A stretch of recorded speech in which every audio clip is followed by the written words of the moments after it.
Okay, sa pagpalit ng spark plug, kailangan mong tanggalin tong espada.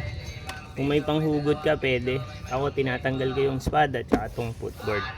Madali lang naman tanggalin lahat yan. Okay? Tatlong allen, number 4, size 10, saka yung mga plastic rivet. Hindi ko na ito masyadong didetalye, may video naman tayo dyan eh.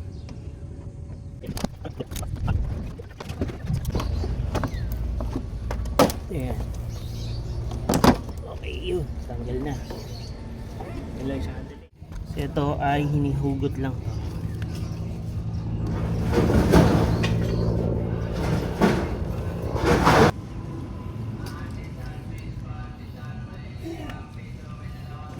Ayan. Okay, hinahatak lang yan. Medyo paano lang talaga.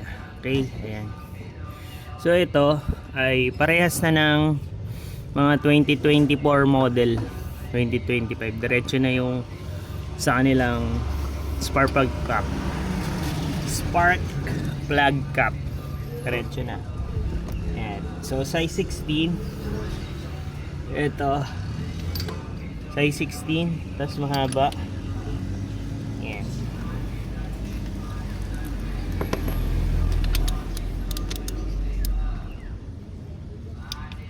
Okay.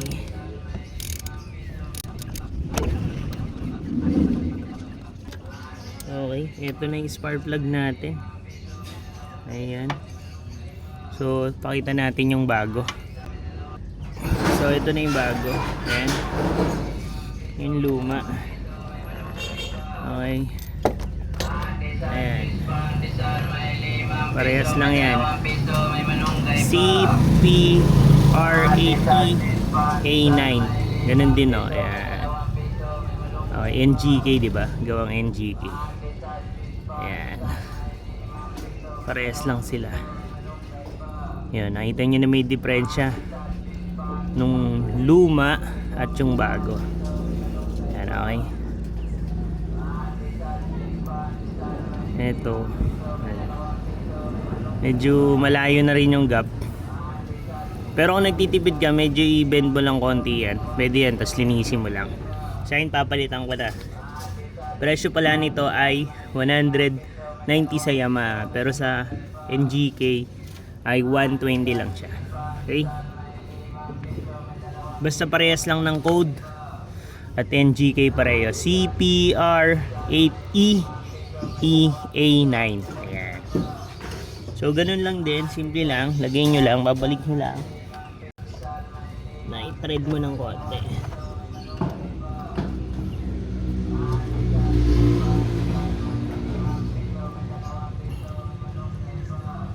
Yun, na-thread mo na.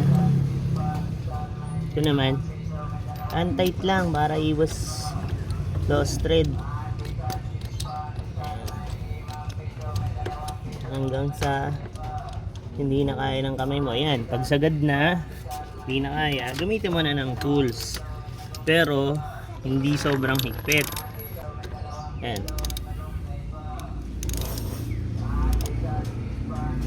Ba yan, mahigpit na.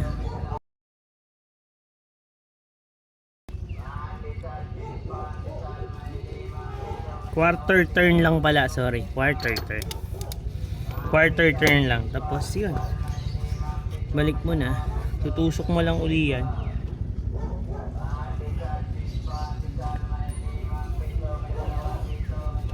Make sure na nakasagad.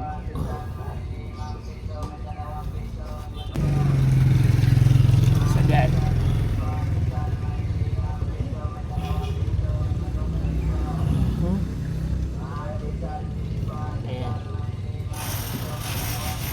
Masapansin nyo naman na yan ang sagad na kapag hindi na lumulubog.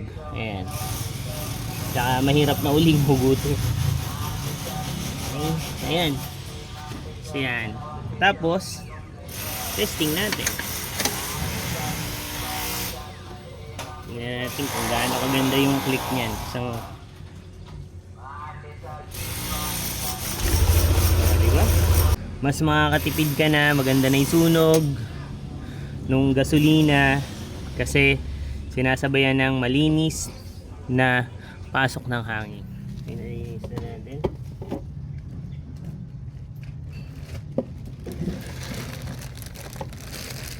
So ito, genuine.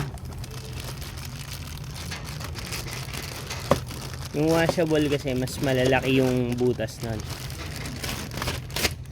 Hindi siya magandang pang daily. Okay. So ito yung bago. Ito yung luma, tignan nyo. Sobrang dumi niya. Diba, napakadumi. Tapos yung likod. Ayan. Tapos ito yung likod. Ayan, dumi. Kulay itim na. Orange na orange eh. Okay. Ganun lang yun. Tapos pagbabalik, ganun ulit. Ganyan. Ayan o, diba? Okay, nalinis ko na rin. Bit natin. Ayan.